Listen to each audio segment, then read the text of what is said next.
बोलो जयकारा बोल मेरे श्री गुरु महाराज की जय। सभी गुरुमुख प्रेमियों से जय सच्चिदानंद। जिज्ञासा अर्थात किसी ज्ञान को पाने की उत्कट अभिलाषा, किसी वस्तु के बारे में जानना, किसी भी तरह की खोज, किसी बात की करना, जानना, ये अगर तीव्र भाव है, इसी को जिज्ञासा कहते हैं। ये जिज्ञासा मनुष्य का एक जन्मसिद्ध अधिकार है। एक अमर सुख, सच्चा आनंद और परम शांति पाने की आंतरिक जिज्ञासा सबके अंतर मन में बनी रहती है। हर कोई चाहता है कि परम शांति को पा जाऊं, परम सुख को, अमर सुख को मैं प्राप्त करूं, और इसको पाने के लिए ही लगातार बेहद संघर्ष होता है।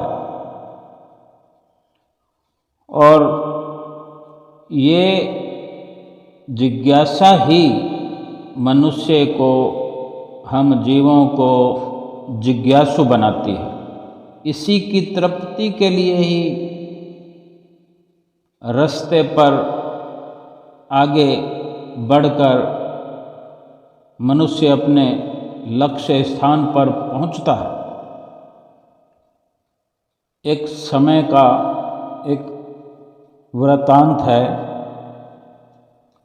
जब ऋषि, महर्षि और अनेकों सिद्ध साधक योग, यज्ञ, जप, तप कर कठिन तपस्याओं से, तपश्चर्या से आत्मबोध के रास्ते पर चल रहे थे। उस समय उन्हीं दिनों मिथिला के राजा जनक ब्रह्मज्ञानी विदेह के नाम से विख्यात तो थे ही, और इतना बड़ा राज्य ऐश इशरत के समान, और फिर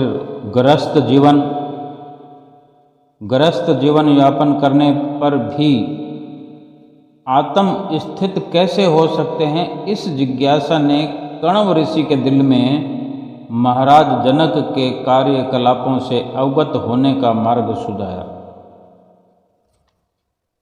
जिज्ञासा हुई कण्व ऋषि के दिल में, और फिर कण्व मुनि सब कुछ जानते थे, परंतु उन्होंने सबके सन्मुख कर्म योग का प्रत्यक्ष रूप दर्शाना था, सबको जनाना था, जतलाना था।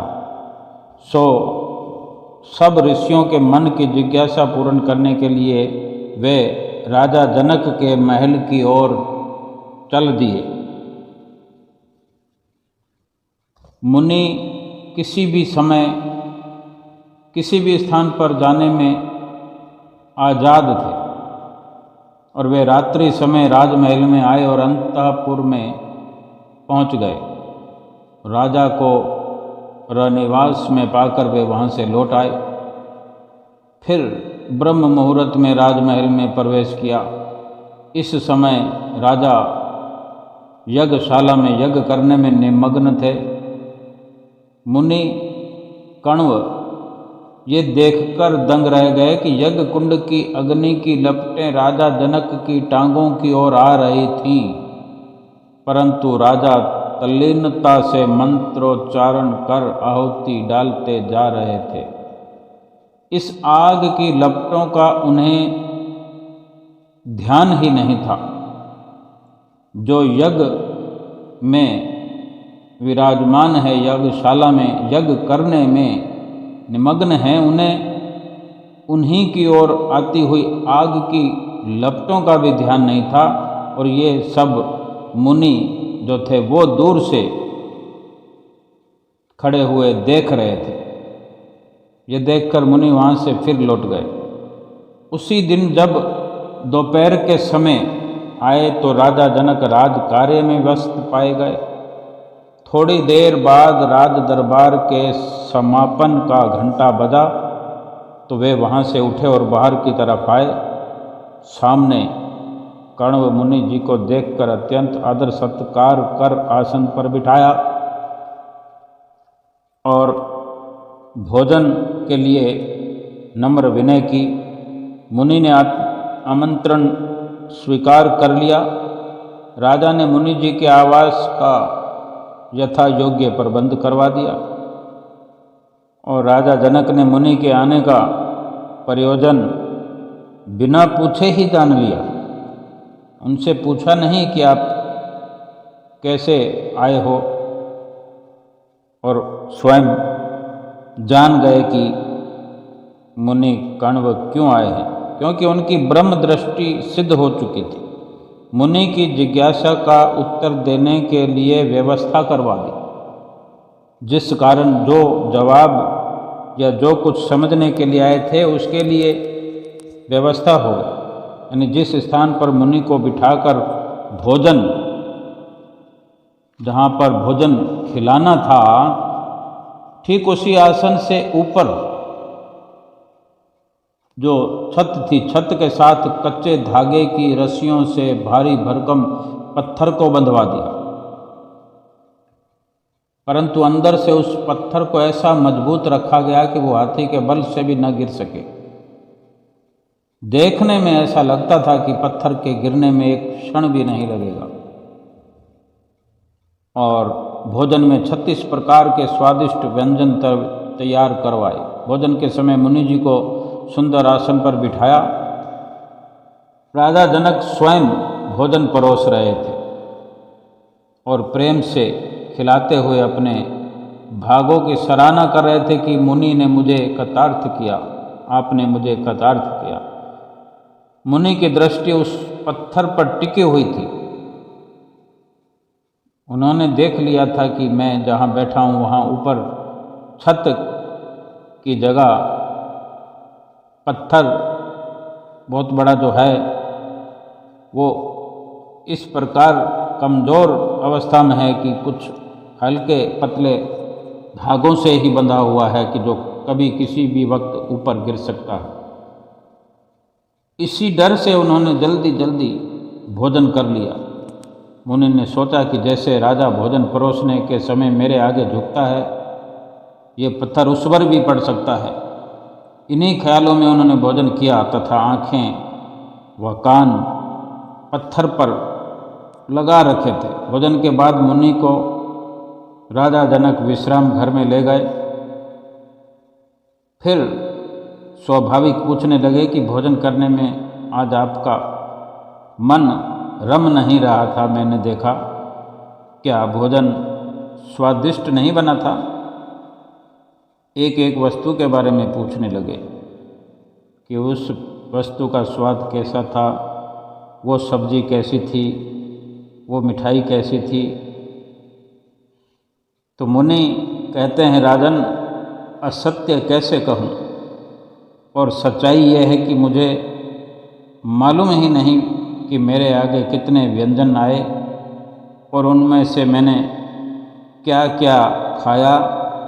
मेरे लिए तो केवल इतना ज्ञान बाकी था कि जो सिर पर कच्चे धागों से पत्थर बंधा है वो कहीं किसी भी वक्त बंधन तोड़कर मेरे ऊपर ना आ गिरे। मेरे कान उस पत्थर के खसकने की आवाज़ पर लगे थे कि जरा भी आभास हो, जरा भी थोड़ी सी भी आवाज़ का एहसास हो कि ये पत्थर नीचे गिरे या खिसके तो झट से वहाँ से स्वयं अपने आप को बाहर ले जाऊं। इसी भय ने मुझे भोजन का स्वाद लेने ही नहीं दिया। राजा जनक ने मुनि जी की सेवा करते हुए विनती की। वहाँ ये वार्ता करते हुए भी राजा जनक मुनि जी की पाद सेवा करते हुए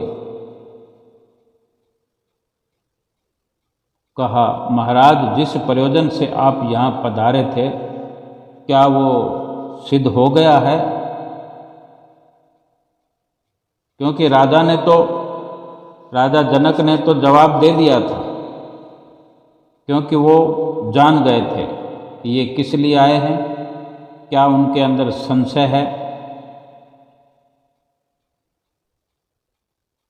लेकिन मुनि समझ नहीं पाए। मुनि को ये भी नहीं पता था कि ये राजा जनक मेरे आने का कारण जान गए हैं और जवाब भी दे दिया है।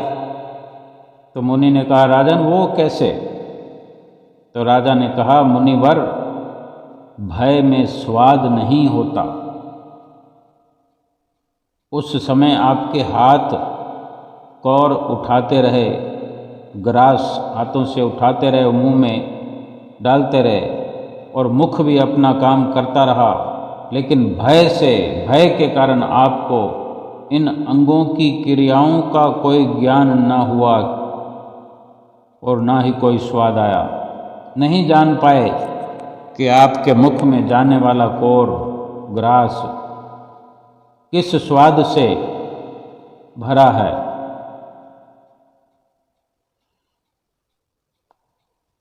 और ना ही कुछ और जान पाए, केवल ये भय था मृत्यु का। मुझे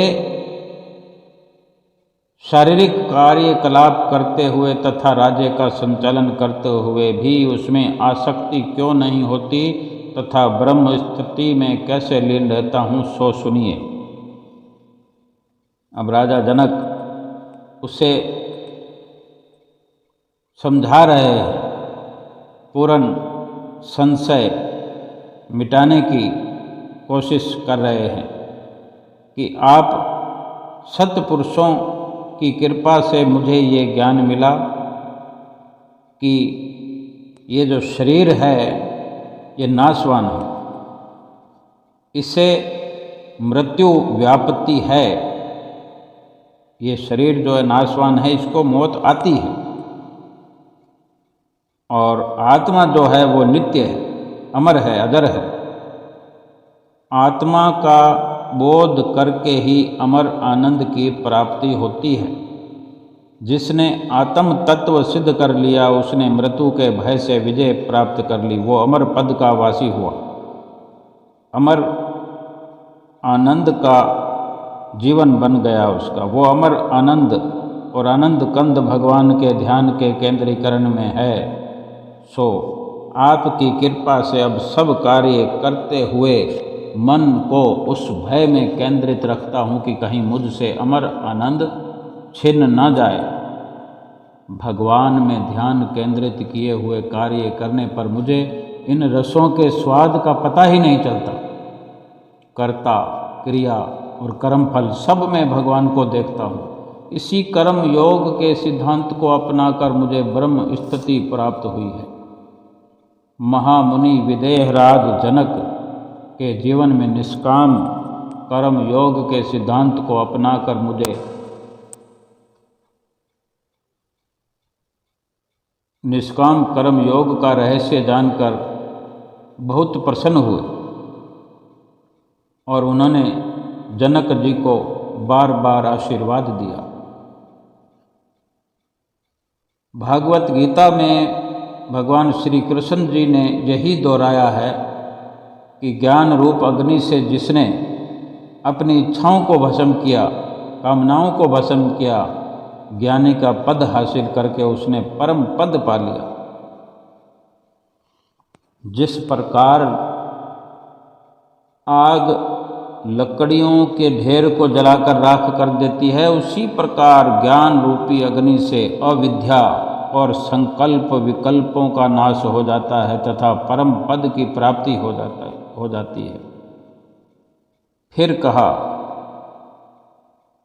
कर्म बंधन न बांध सके, निष्काम करता है जो, पंकज अलिप्त रहे ज्यों जल में, ऐसे अकर्मक पुरुष हैं वो।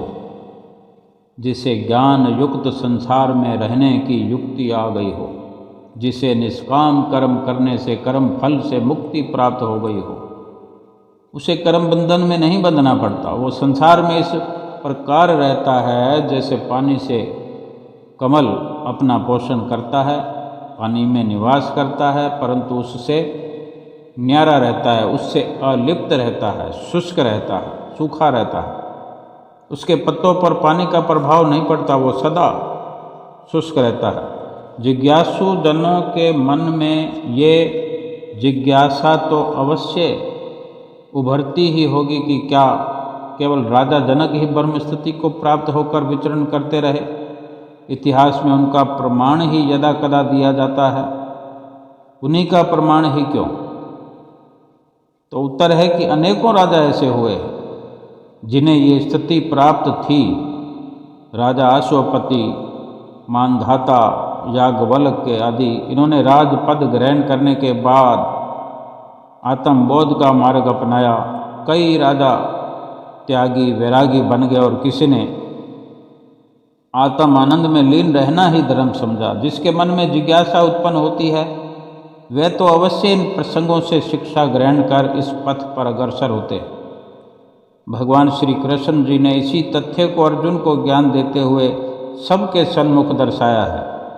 कोई नामवर शख्स करता है काम तो करते हैं तकलीद उसकी आवाम।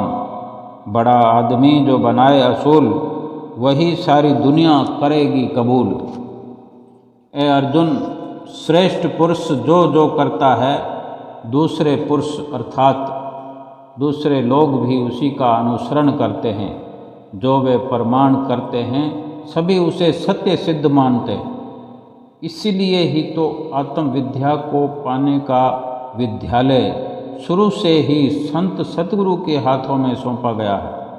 संत सतपुरुष स्वयं नियम साधन में पारंगत हो उसी परंपरा से शिष्यों को पथ सुझाते हैं, रास्ता दिखाते हैं। वे स्वयं ब्रह्मनिष्ठ होते हैं, कर्मों से अलिप्त होते हैं, परंतु आदर्श स्थापित करने के लिए उन्हें सब कुछ करना होता है। कर्म करते हैं लेकिन आसक्ति नहीं होती उनकी किसी भी कर्मों में। निष्काम कर्म उनके द्वारा होते हैं। जैसे कहा है कि मुझे देख दुनिया का देना है कुछ, ना तीनों जहान में लेना है कुछ, कमी कुछ नहीं गो मुझे जीनहार, मगर फिर भी रहता हूँ मसरूफ़ कार। हालांकि तीनों लोकों में मुझे किसी से कुछ लेना देना नहीं, मुझे अप्राप्य प्राप्य से कोई प्रयोजन नहीं, तथापि मैं कर्तव्य कर्म करने में संलग्न रहता हूँ। कारण कि महापुरुषों की संगति में, उनके आचरण में तथा प्रवचनों में एक जिज्ञासा की उत्पत्ति होती है कि उन्होंने आत्मविद्या को पाने के लिए किस प्रकार भक्ति की, किस प्रकार भक्ति प्राप्त की। यही जिज्ञासा ही जीव को इस पथ पर अग्रसर करती है और भक्ति के सोपानों पर चढ़ने का साहस प्रदान करती है। संत सत्पुरुष सरल से सरल रास्ता सुझाते हैं हम जीवों को समझाने के लिए। फिर कथन करते हैं कि घी किनारे बैठकर चींटी खावे घी, जान बचे और नहीं मरे, खुश कर लेवे जी। खुश कर लेवे जी तिवें जग में बिन राग, सुख को लेवे भोग होएं जैसे उस भाग। उदासीन हो रहे किसे संग न लावे जी, असंग संग हो रमे बचे और खावे घी। कि सबसे तुच्छ चींटी का प्रमाण देकर समझाया गया है कि चींटी जो है तुच्छ जीव है, छोटा, बहुत छोटा। किसी स्थान पर घी गिरा हुआ था। एक संत वहाँ से गुजर रहे थे। देखा कि चींटियाँ उस घी के केवल किनारे पर से घी खा रही है और सोचा कि ऐसा क्यों। विचार आया कि नन्ही सी चींटी यदि घी के भंडार में यानी घी के बीच में घुस जाती है तो फिर तो उसमें फंस जाएगी, और फंस जाएगी तो बाहर निकल पाएगी नहीं, अपने बल से उसमें इतना बल नहीं है। घी खाने के लालच में मृत्यु हो जाएगी, परंतु वह चींटी का जो इस प्रकार घी खाना कि चींटी ने कितनी बड़ी शिक्षा प्रदान कर दी है हर एक इंसान के लिए। अगर कोई शिक्षा लेना चाहे, ऐसी शिक्षा प्रदान की है कि देखो नन्ही सी चींटी किनारे पर बैठकर मज़े से घी खा रही है। घी खाने से ही प्रयोजन है, तो घी खाने का यही तरीका है उसके लिए। तो ये एक शिक्षाप्रद संदेश बन गया, और महात्मा जी ने ये अपना संदेश पूरी दुनिया के सामने रखा है।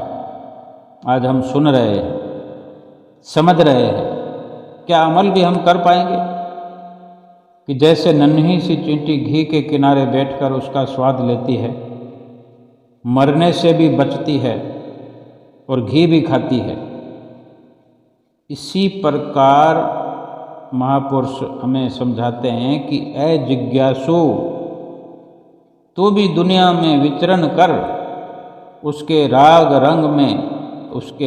रंग की इस दुनिया की झिलमिल की जो चिकनाहट है उसमें फंस ना जाना, केवल दृष्टा मात्र बनकर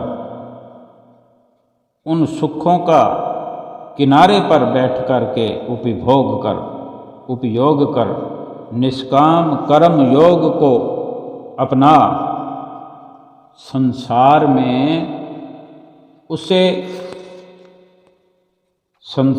में रहकर संसार के कार्य व्यवहार करता हुआ अपनी जिज्ञासा को ध्यान में रखकर दुनिया में असंग रहे। जैसे कि चींटी घी भी खाती है और जान भी बचा कर रखती है, वैसे ही तू भी कर्म बंधन में मत बंध। जैसे राजा जनक कि सभी कार्य व्यवहार करते हुए, राज्य कार्य करते हुए, राज्य का काम देखते हुए किसी प्रकार की आसक्ति नहीं रखते। जो मुनि ने देखा, संशय था कि राजा जनक के बारे में सुना है और उनको देखने समझने के लिए चल पड़े कि ये कैसे संभव है कि गृहस्थ में है कर भी कोई विदेह ही हो सकता है, कोई इस प्रकार बिना आसक्ति के गृहस्थ में रह सकता है, राज्य में रहते हुए सुख ऐश्वर्यों में भोगों में आसक्ति ना हो। इसी संशय के कारण मुनि कण्व राजा जनक के पास गए और राजा जनक जो कि सब कुछ जान गए बिना पूछे ही, और उसे निश्चिंत करके भेजा कि जब मुझे हर वक्त मृत्यु का भय लगा रहता है, इसी कारण से मेरी आसक्ति न राज्य में, न राजकार्य में, न गृहस्थ में नहीं रहती, और इसी प्रकार कर्म बंधन से मुक्त रहता हूँ। और उसे दृष्टांत के अनुसार समझाया और उसी पर दर्शाया, उसी मुनि पर दर्शाया कि जो कि ऊपर केवल जो पत्थर बड़ा रखा हुआ था वो दिखने से कमज़ोर दिख रहा था कि कमज़ोर धागों से बंधा हुआ है, और इसी को देखकर उसे मृत्यु का भय सताता रहा मुनि को, और वो नीचे बैठकर जो भोजन कर रहा था बिना आसक्ति के, बिना स्वाद लिए खाता रहा। इसी प्रकार से अगर हम अपने जीवन में सब कुछ करते हुए, परिवार में रहते हुए, सब कार्य करते हुए, धन कमाते हुए, धन खर्चते हुए, संसार की झिलमिल में रहकर भी केवल एक मृत्यु को हर समय याद रखें कि मृत्यु अवश्यंभावी है। ये जो शरीर मिला है, ये मनुष्य का शरीर जो हमें मिला है, ये मृत्यु को प्राप्त होना ही होना। कब होना है ये भी पता नहीं है। किसी भी क्षण, किसी भी पल शरीर विनश सकता है, नष्ट हो सकता है। इसका अहंकार नहीं करना, इसकी कोई गारंटी नहीं है, ना समय की गारंटी है, ना इसकी कोई मजबूती की गारंटी है, ना इसकी ताकत की गारंटी है। इसका अभिमान नहीं करना, इसका अहम नहीं करना, और हर समय मृत्यु को याद रखते हुए अगर जीवन में जिएं और प्रभु के नाम का सहारा लेकर, तो ये जीवन सत्यम सुंदरम बन सकता है। और जिस सुख की, जिस आनंद की, जिस परम आनंद की जिज्ञासा हमारे अंदर है, जिस जिज्ञासा के तहत इस दुनिया में आए हैं, परम आनंद की प्राप्ति के लिए आए हैं, वो परम आनंद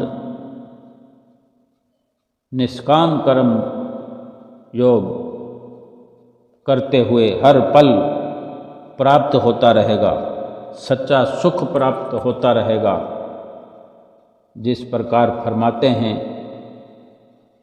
दो बातों को भूल मत, जो चाहे कल्याण, नारायण एक मौत को दूजे श्री भगवान।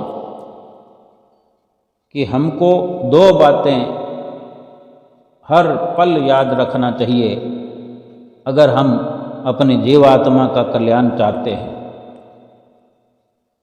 एक मृत्यु को और दूसरा भगवान को।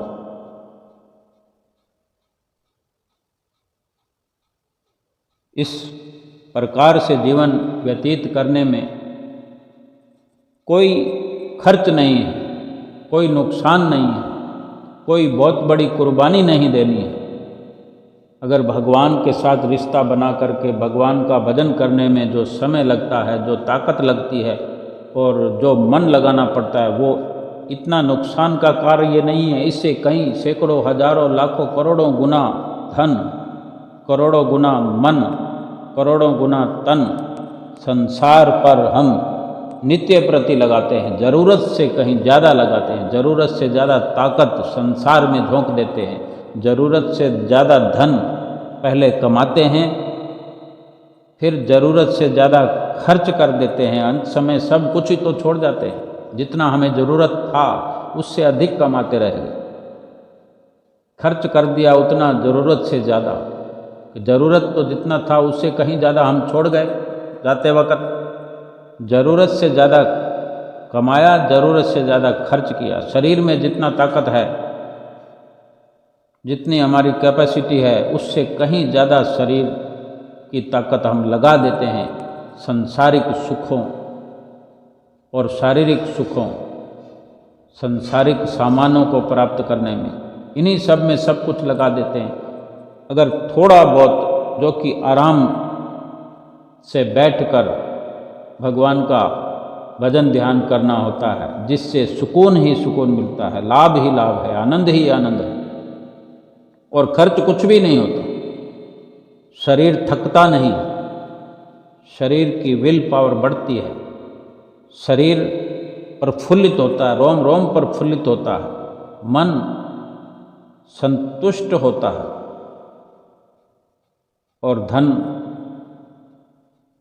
जो कमाया जाता है उसका कोई हिसाब नहीं है। शरीर तो वैसे ही नष्ट होना है, अगर भगवान का भजन करेंगे तो भी नष्ट हो जाएगा, और संसार का धन इकट्ठा करेंगे तो भी शरीर तो एक दिन नष्ट होना ही होना है।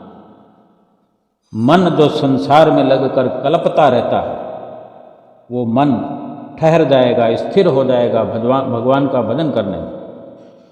और संसार को प्राप्त करने में तो मन कलपता रहेगा, क्योंकि संसार को कोई प्राप्त कर नहीं सकता। जो अप्राप्य है उसको कोई प्राप्य नहीं कर सकता।